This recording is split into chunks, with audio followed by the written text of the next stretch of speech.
Thank you very much for coming here today to hear us talk. As Luca already mentioned, my name is Nav Haq, and I have the privilege today of holding a conversation with Akram Zaatari, an artist I admire very much, and if he doesn't mind me saying so, is very much one of the brightest stars of the artistic community, not just in Lebanon, but working internationally today.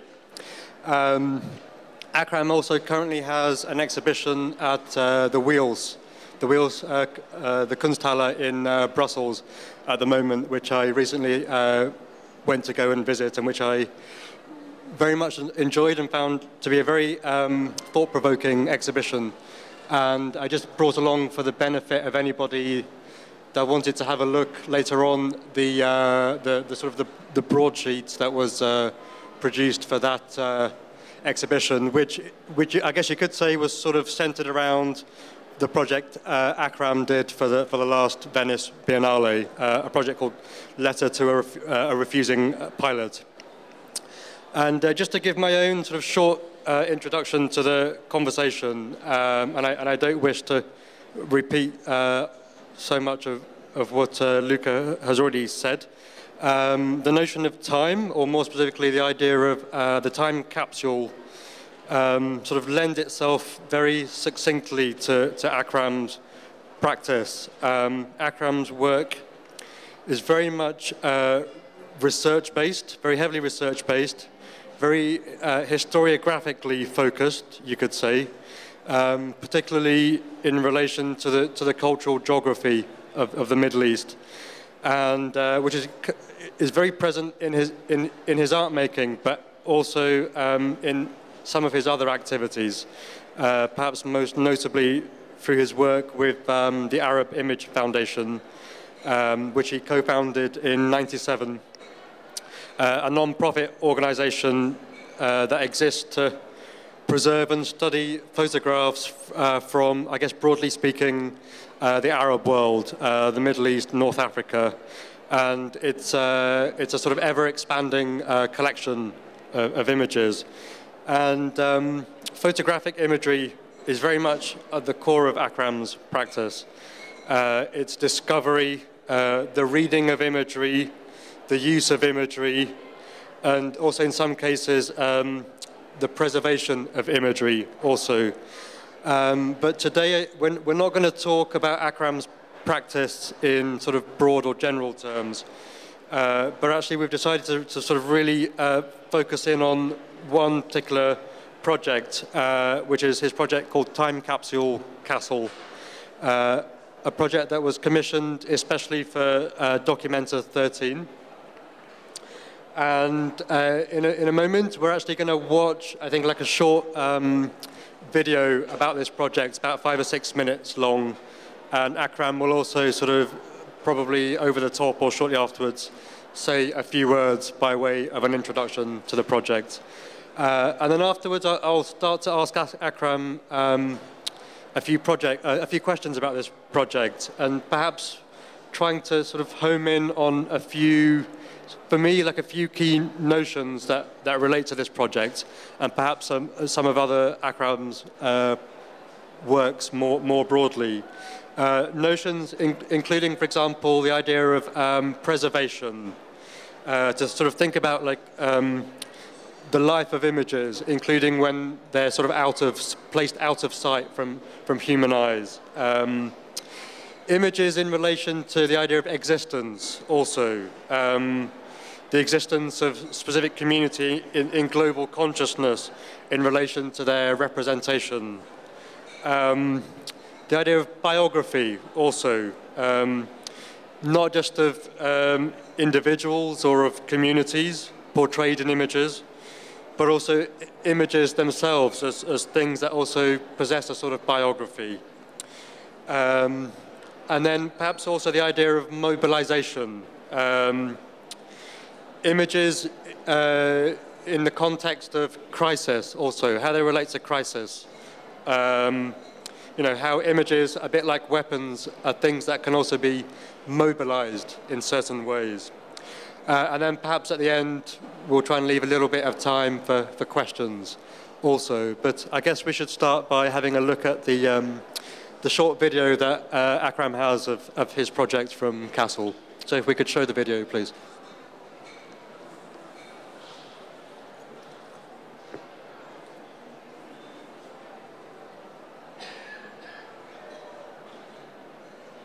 For those of you who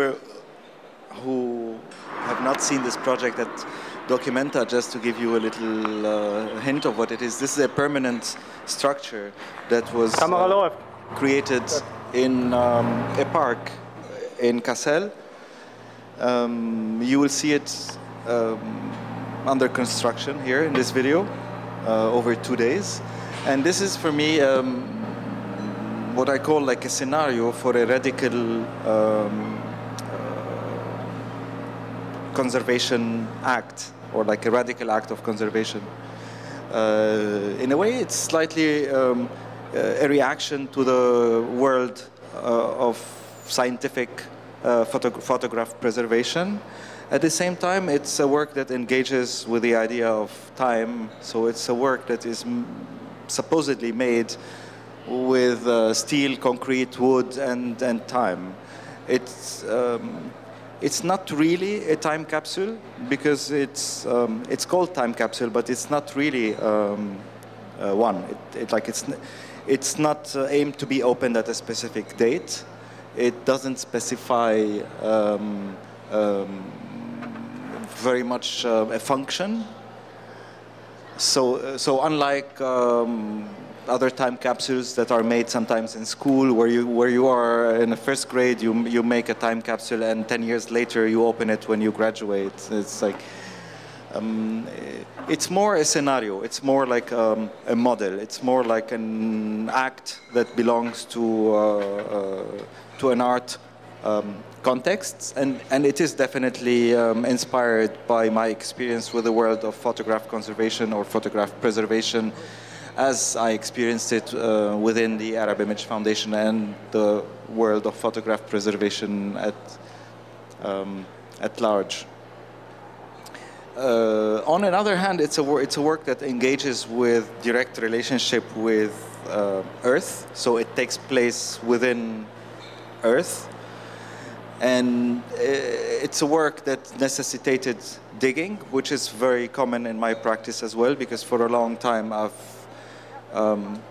digged metaphorically, but also I've digged literally in Earth, trying to find objects that have been buried in the past.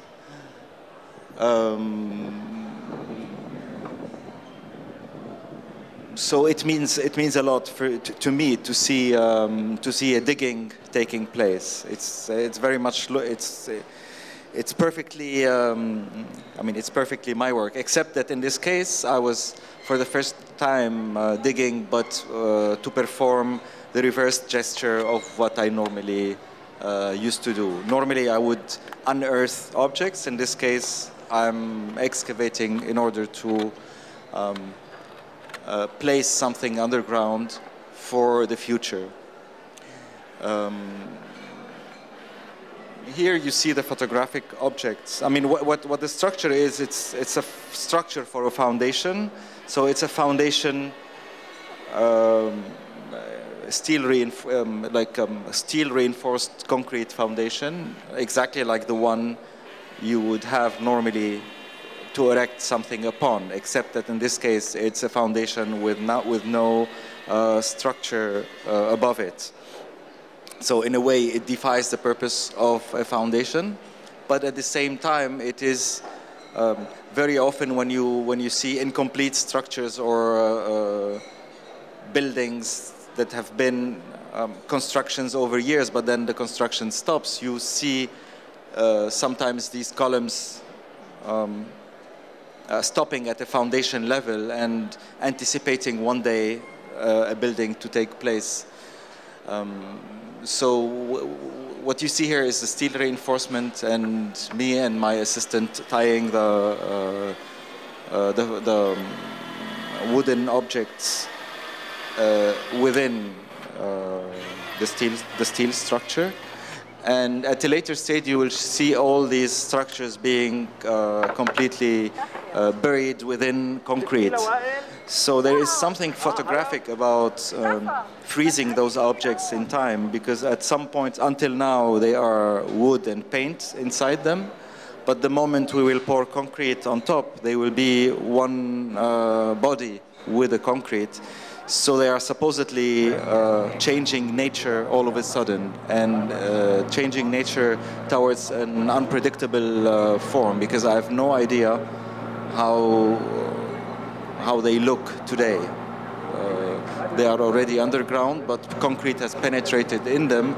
It's made out of them something that they are not at the origin.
So the work is inspired by these concrete blocks that in which the or under which the the National Museum of Beirut tried to preserve its archaeological collection.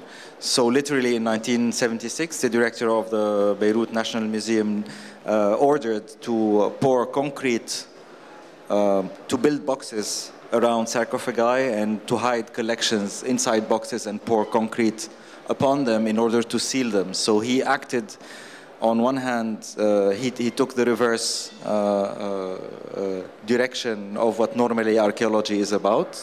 Being an archaeologist, he's trained to dig out archaeological collections of earth and display them. So in this case, he found himself doing exactly the opposite, taking archaeological collections, grouping them, and pour concrete on top in order to prevent their future looting, because it was clearly that Beirut was heading to civil war, and he did not want anyone to come and mess up with the museum's collections, like what happened in Baghdad, for example, with the American invasion.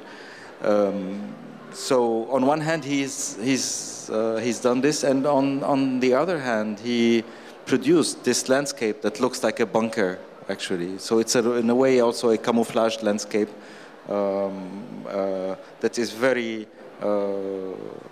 much like raw concrete. And my work on the time capsule is a little bit inspired by this act, this gesture of making inaccessible something in order to protect it. And it slightly defies normally museum function to display objects and to cash money on showing them, simply, even if it's doing so for the sake of their preservation. And what was also quite interesting about that example is that he was hiding them in the place where actually they should be as artifacts in a museum. They were sort of hidden right there. And because they were there, they were sort of camouflaged somehow by their own, sort of the museum context, I think. Yeah, if you know them, you could tell that that's the silhouette of a sarcophagus of that size. But if you don't know exactly, if you've never been in the museum, you could think that these are actually bunkers built by militias or former invading armies. Just to explain, what we're going to just present in the backdrop is the pages of the book that were produced especially for that project. So we're just going to sort of keep that running in a loop. It's a book that was produced a year after the project in collaboration with Madre Museum and with Magasin in the south of France. And it's for the first time that you see the drawings that were made, the architectural drawings of that time capsule, and also what's in it, because people have been a little bit mystifying what's in the time capsule, and I always kept on saying what's in the time capsule is really not important. It's the gesture, it's the metaphoric gesture, it's the form that the time capsule was been made with is what is important to me.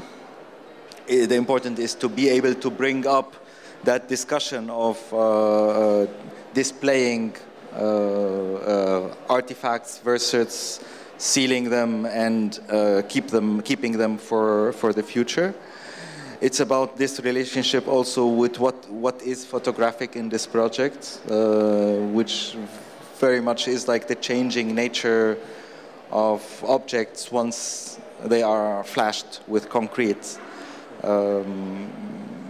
So it's actually what's inside is like painted wood objects. So what you see is like some of the painted wood that is inside them, and the only trace of what it is like. I mean, those images circulate photographically because once they were flashed inside concrete, they are not like this anymore. So this is the only time that you will see them like that. And whenever they are excavated in the future, they will not look like this anymore. Mm. So it's an object that circulates through its photographs because it has changed nature. So the project imagined itself as a gesture, a film on the side, because there was a film that relates to preservation that was shown also at Documenta and produced for it, and there's a book that is almost like a technical specs and the background information, and some really great pictures of the National Museum, the days that it was. Like during the war, the days when the sarcophagi were completely covered with concrete. I think I'm really interested in this sort of act of preservation that you're this sort of proposition, because you don't describe it as an actual time capsule. It's a sort of proposition for a time capsule. And you mentioned a bit earlier that in a sense it has been a bit like doing the opposite of what an archaeologist does. Sort of rather than sort of digging things up, it's about hiding something in a certain sense for a certain amount of time. And it almost feels like going in the opposite direction of what a lot of art tries to do today also. Like sort of a lot of so-called historiographic art about trying to bring sort of new or alternative readings of history. And for me, it's this act of sort of burying something, or this proposition of burying something, is quite an interesting one, because it means that that act of reading is actually sort of postponed, or it's pushed back indefinitely. So it'd be interesting to hear more about this sort of act of doing the opposite of what an archaeologist would do somewhere. Yeah, I mean, I think it's about it's about value, and yeah, I mean, if you think of why artifacts are brought into the museum, it's because there's all of a sudden a consciousness of a certain value that prevents them to remain where they are underground. So they are displaced to protect them from looters or from someone messing up with them. So they are like that because they have changed status. They are not anymore utility objects. They are not anymore tombs. They acquire a certain value, and then they are taken out of their context and put into this asepticized context, that sterile context that is the museum or the conservation institute, or etc. And the act of sealing them again, in my opinion, is protect them from another act of another displacement. And in photography, for example, I have a lot of resistance to the world of photography, because I have resistance to excessive speculation on photographs and on photographs becoming archives as well.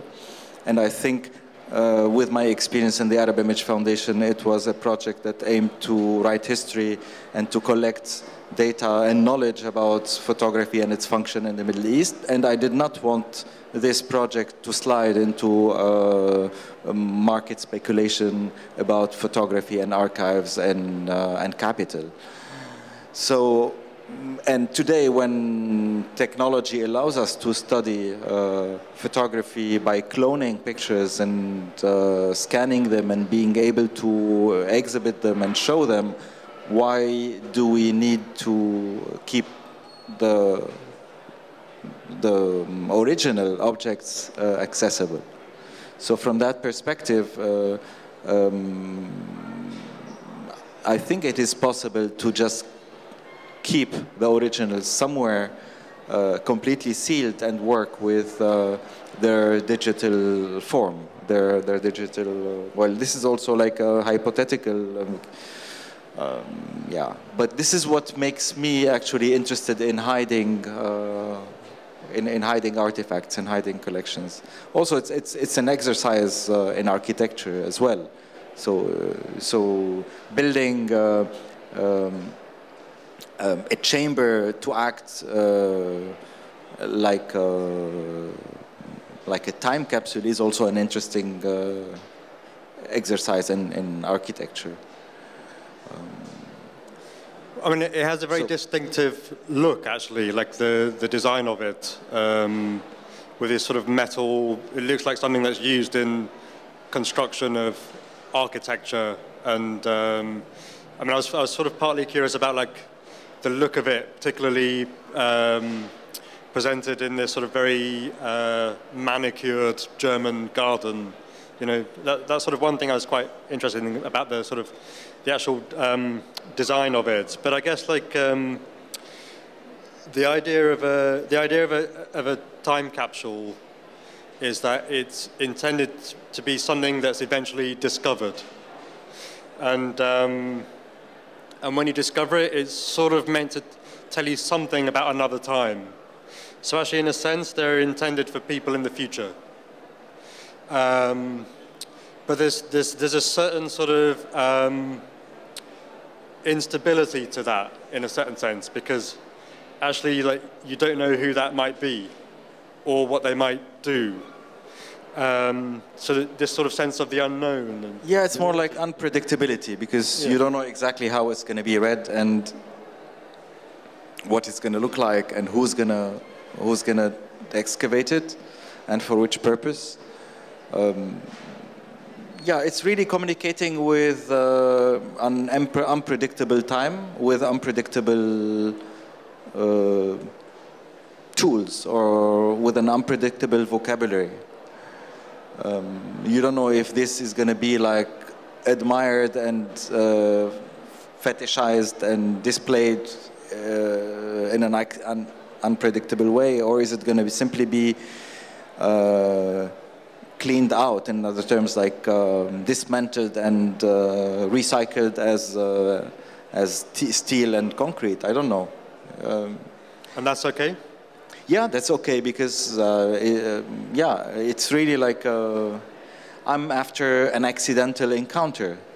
So yeah, so it's, and again, for me, it's an act of writing that belongs to my times, although it aims to virtually communicate with the future, but it doesn't really do that. So it's, yeah, it's not like, well, it resembles sometimes messages that scientists send to outer space, where they kind of sample our life and try to communicate with extraterrestrial by sending a ship to the space with a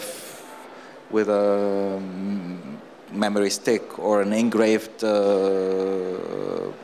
box or plate, yeah, something like that. Yeah, I think humans have this fascination with communicating with other times. And this has been the case in all like burials in ancient history, but also with the imaginary that we live from, like the idea of Noah's Ark to the contemporary scientist who tries to communicate with the future by sampling the present. So in a way, in the time capsule project, it's not sampling the present that interests me, but it's the tectonics of what a time capsule can look today, the form that it can take, and its commentary on photography, and its commentary on displaying artifacts. Yeah, it also shows ill feelings with photography, and it's becoming capital. Yeah, so it tries to bring up all these different layers, active on the making of that script. I think there's I don't know what you think, but there's perhaps a sort of a slight difference in how people perceive it as a proposition compared with compared with if you were to actually do it and to put it in a secret place somewhere. You know, this idea of just talking about, sort of referring to what you were just saying in relation to these things in relation to the present moment, and what it means actually to keep something that out of sight from people in the present moment, and you know, deliberately to keep them out of sight. It's not as if you're proposing to sort of exile them somewhere else. You're actually proposing to hide them. And it's something that perhaps some other artists have sort of dealt with this in different ways in the past. You know, I'm thinking about, for example, some of the work of Alfredo Haar, and you know, the works he did about images related to the genocide in Rwanda, and how they function as exhibits, that you have like a collection of images related to this sort of unspeakable horror. But actually you're not allowed to look at the images actually. And actually there's something quite powerful about knowing that these images are there, but actually not being able to see them somehow. And because for him specifically, there's a comment about like the sort of discrepancy between a sort of horror and the representation of it. There's sort of a big discrepancy, and so it becomes, in that sense, a sort of potent gesture to not let people look at them somehow. And I just wondered for you, like, whether you think there could be somehow some sort of value in the present moment, perhaps something deliberately sort of absent, you know, with this work or something else. I mean, Alfredo Haar's work was particularly related to the difficulty of representing horror, as you said, but also difficulty of seeing it and having access to it when you are in a very comfortable position, exercising your gaze on it. I think in my work is really more about speculation and also about preservation. What does it mean to preserve a photograph? What is a photograph at the first place? Is it, if you consider it paper and emulsion, then I can tell you, or like scientists are able easily to tell you how to conserve it or how to preserve it at a particular temperature away from sunlight. But who says that a photograph is only paper and emulsion? A photograph is a set of unknown relationships exercised with the humans. I mean, photographs are made by humans and are made to be consumed by humans. And if you want to enlarge a little bit the angle with which you read a picture, in the sense like, okay, put semiotics aside, put cultural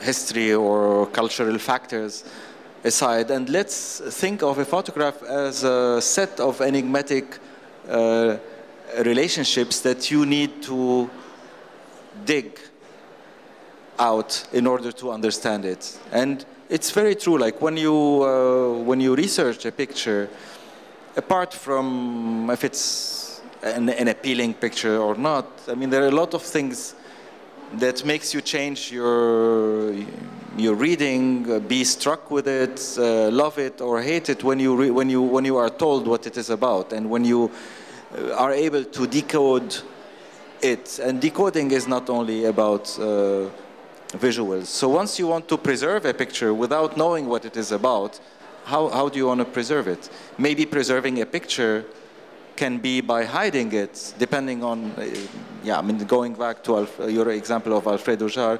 In this case, yes, maybe you preserve something in a picture by hiding it. So the project aims to make audience be involved in this discourse. And I give also always an example. If people want their pictures to die with them, to be, then it's their right to decide so. So it's really, in other terms, the right of forcing photograph preservation is a little bit violent against humans. If it's humans who want the pictures to die with them, virtually or theoretically. I think that sort of touches on some sort of very current debates around photography and representation in relation to culture. And, I'm thinking quite specifically of people like Ariella Azoulay, who writes sort of in quite an interesting way about representation and this idea that actually it's hard to sort of prove that a community really exists in terms of like global consciousness if there's no image of it somehow. And she talks with sort of quite concrete examples in relation to the sort of Israel-Palestine conflict. And I wondered sort of what you sort of think about these ideas actually, bearing in mind you're sort of talking about actually sort of hiding these images somehow. Sort of hiding? Well, sort of temporarily sort of taking them out of sight when they could have a function of making, have a sort of different function of making something visible.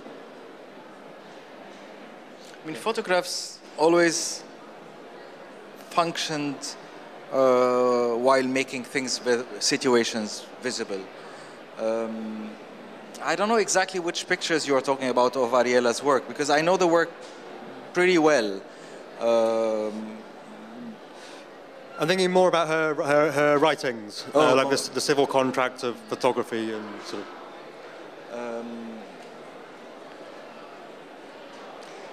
I mean, I can't comment further, but I know that she's done amazing work on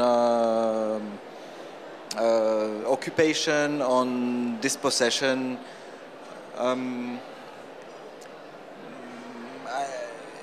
Are you hinting to say like events don't exist if there are no pictures of them, or? Well, that's sort of her thesis, in a sense. Like, particularly in relation to conflict or crisis. So if you think about, for example, the difference of how people perceive the revolution in Egypt compared with, say, what's happening in Syria, and the difference because of the amount of imagery the difference in imagery available in each situation somehow. Yeah, I mean, we're brought back to the idea that, okay, now we are leading wars through our images of ourselves or our images of our revolutions, etc. That's really another territory for another conflict. Yeah, but frankly, I cannot comment much about this issue of inability to represent, and therefore, what does this do to our writing? I mean, writing has always been writing with gaps. If ever those gaps are going to be written or rewritten in the future, I don't know. Yeah. But I also believe in poetry as an active writer of history. So it's not only images that allow us to confirm and therefore write history. I think writing takes place with poetry as well, and with other forms that, or other practices that culture sphere does, actually. Well, I think like there's something quite, there is a sort of provocation, I think, with your proposition to hide things. Because I also think like it's, particularly again in the context of crisis, how imagery tends to get used or circulated in the mass media, and that actually you could make a sort of a parallel with sort of weapons. You know, like they're things that are mobilized in very particular ways. And I think like this, your proposition is somehow like the opposite of mobilization. There's something quite refreshing about that, I think. But it seems to be like there's also sort of provocation somehow to sort of deliberately, if I understand it as a proposition in relation to perhaps a moment of crisis, given the historical inspiration that you had from the National Museum? Yeah, I mean, as an artist, I'm interested to withdraw a little bit at times of conflict and just like try to digest what's happening, or at least maybe look at the moment before the crisis. And this helps me have some distance at sometimes. Sometimes I can, sometimes I cannot. And I always keep on repeating that one needs a lot of distance to images in order to understand them, and one needs distance to a crisis in order to understand it as well. So I am indeed interested in the less fashionable type of images, the images that are a little bit on the margins of events rather than in the center of events. And I like to take my time, so I think time is an active element in making work, and without it I cannot produce. So it's hard for me to work on actuality. I think it's only with time that you are able to develop your ideas and organize your ideas and be able to exercise your primary role in raising questions and pushing for discourse.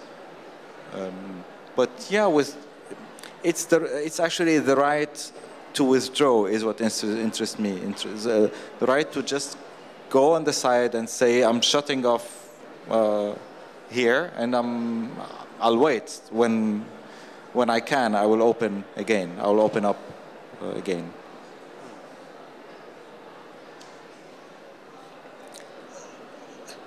I guess I'm with this project, as I am with a lot of your work, actually, I'm interested in this subject of, or the notion of biography, which I know is a very important sort of aspect of your work, or even like a motivation, even in some instances. But I'm sort of interested in ideas of biography that are not necessarily also about the individual or the community, but actually as images or photographs themselves as being sort of biographical subjects. And I think you touched a little bit on it earlier when you were talking about actually like the physicality photographs, and sort of that people have the right to sort of their own right to decide what should happen to them. And you know, there's sort of some quite interesting perspectives, different perspectives, if you like, on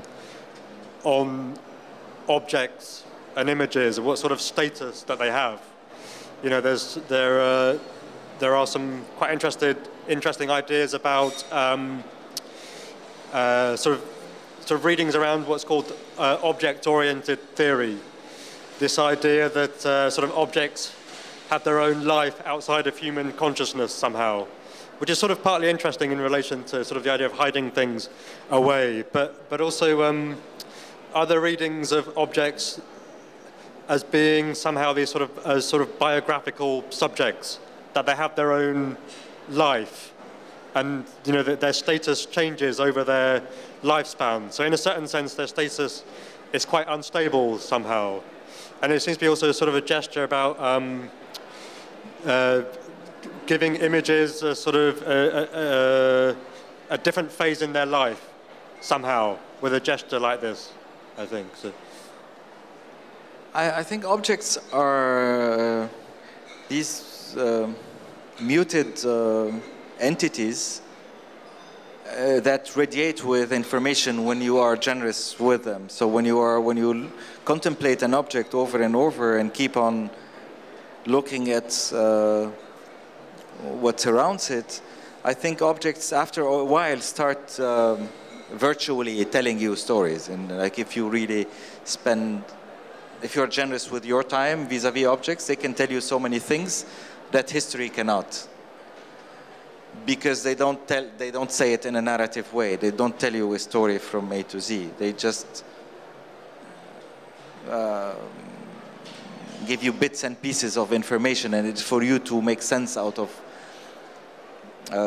it. And it's true that objects change, not only physically, but our perception of them change, and we change them as well. This is why, in a cheap way, this is why objects are in the museum. They are there because they want, museums want to display them, museums want to show them. Yeah, so my argument is that maybe that's the end of an object's life when it's in the museum. But its life can be very wild and diversified.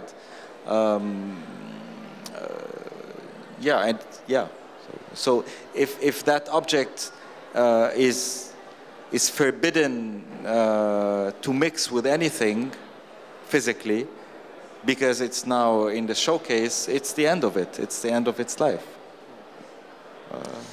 It's out of use. It's really like, it's out of use. It's like now satisfies only one function. Yeah, I think it's a sort of critique of museums that I tend to agree with, actually, that museums, they're sort of a little bit like the elephant's graveyard. Yeah. You know, things sort of convene there in order to die somehow. I mean, sometimes I have this fantasy, like let's imagine that museums don't exist. What would be the life of archaeology? Just let's try to guess. Like definitely nobody would, if it's an object with a declared value, no one will destroy it. The difference from the life today is that an object will be going from hand to another. It will be kept on boat and sold like artworks today. But that will be archaeology, and there will be dealers, maybe galleries that sell archaeology as well. And I think it would be, frankly, much more interesting than that archaeological artifacts would be moving from hand to another every few years, every 10 years, every 100 years. A collector would just like sell. I'm just guessing, really. It's like, because we are so much used or take for granted that objects like archaeological, that the habitat for an archaeological, the natural habitat for an archaeological object is actually an archaeology museum. And this is a notion that is so recent in the life of objects. So this is why, in order to unmake it, okay, let's consider that a museum or an archaeological site is looted. This is not going to be destroyed. They will sell it to someone, and someone will sell it to some other collector until it finds someone who admires it perfectly, and that person 100 years later or 50 years later or 10 years later will sell it to someone else. So the difference is that these objects will still be circulating from a hand to another. And I think they will be also open to researchers, and yeah, I mean, I'm just trying to encourage everyone to like think of another alternative than the archaeology museum. Well, I think what you're saying is sort of carries on this idea of like the biography of objects, and that they should be allowed to sort of sense of continuity, rather, and again somehow like against this idea of there being a sort of logical conclusion to the life of something when it enters a museum in the traditional sense somehow. Okay, sorry, can you repeat your question? Well, it's not really a question, but it's more like what you're saying seems to be suggest that we should think about ways of doing things against the idea of a logical conclusion. Mm-hmm. When something traditionally enters the museum, it sort of reaches a sort of logical conclusion, and that somehow we should find sort of propositions to rethink this somehow, to allow things to have a continuity. I mean, it would be interesting, at least for the sake of opening up our set of questions. Try to imagine another. I cannot say that I prefer it not to be this, but all what I'm saying is that I think we're so much used to thinking of that the natural place for archaeological objects is the museum, which I would like to challenge. Okay, I'm not sure how we're doing for time, but I just wanted to ask Akram one sort of very basic question before maybe we see if anybody else has a question for Akram. But could you tell us, like, the actual time capsule? Is it what's the status of it? It's still there now? Yes, yeah. It's a permanent project with an ambiguous status in the sense that it's land that is owned by the government. So if the government one day wants to make a project there, they have to tell me, but they have the right to remove it and put it where I would like it to be. So there is no, we're not promised that it's going to be there forever, but it's there until further notice, let's say. So there is like a potential future alternative site that you have in mind for it also? No, I don't know if I'm going to be there when they decide to move it elsewhere. I'm indifferent. I'm a little bit indifferent. I mean, for me, the gesture has been done. It's going to be there. It's theirs anyway. I just like it's a donation from me, so they can keep it as long as it's feasible to keep it there. Can I see if anybody in the audience has a question for Akram about his project?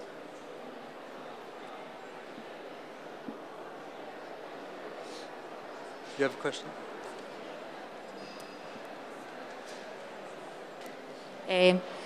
Hi.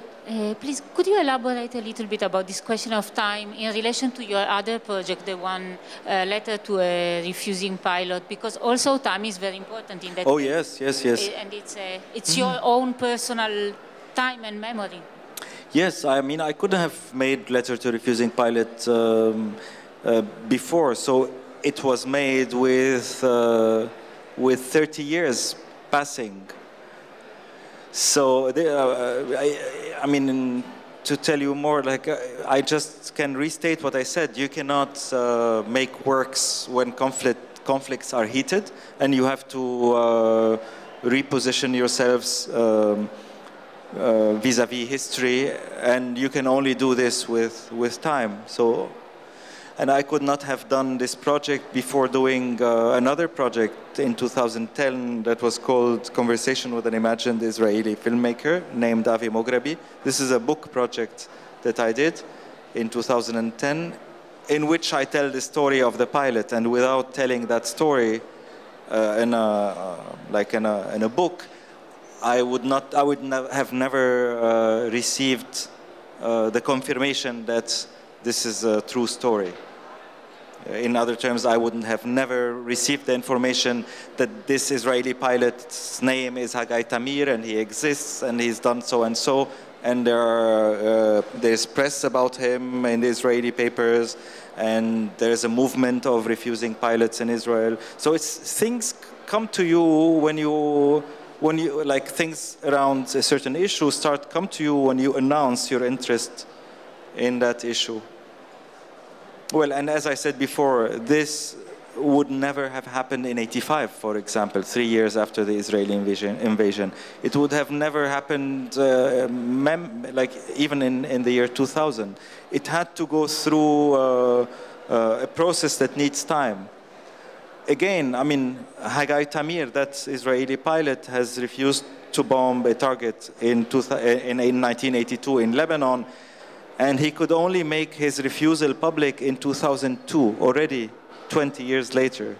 So if it took him 20 years to assume his refusal as an act, as a right, and an act of some kind of a political nature, imagine me as coming from another country that is an enemy state to the state that he comes from, and imagining of like addressing the issue in my work. So this is why I'm saying you need time to be in peace with yourself in order to address issues related to war, especially that if you are part of it, if you are part of the countries that are at war. Perhaps before we end, maybe it could be interesting. I know you've just returned from a one-month residency in Istanbul, where you've been undertaking some research in something that's maybe not entirely unrelated to this project. Would you like to say a little bit about your current research? I was in Istanbul primarily hosted by Boğaziçi Chronicles, which is a program at Boğaziçi University.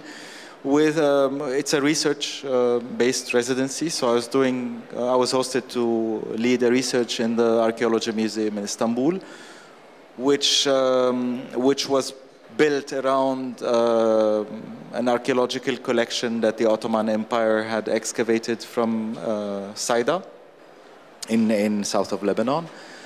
I was looking at what's available in the archive of that museum around that excavation, because I'm interested in developing work in the future about that site in Lebanon and around the idea of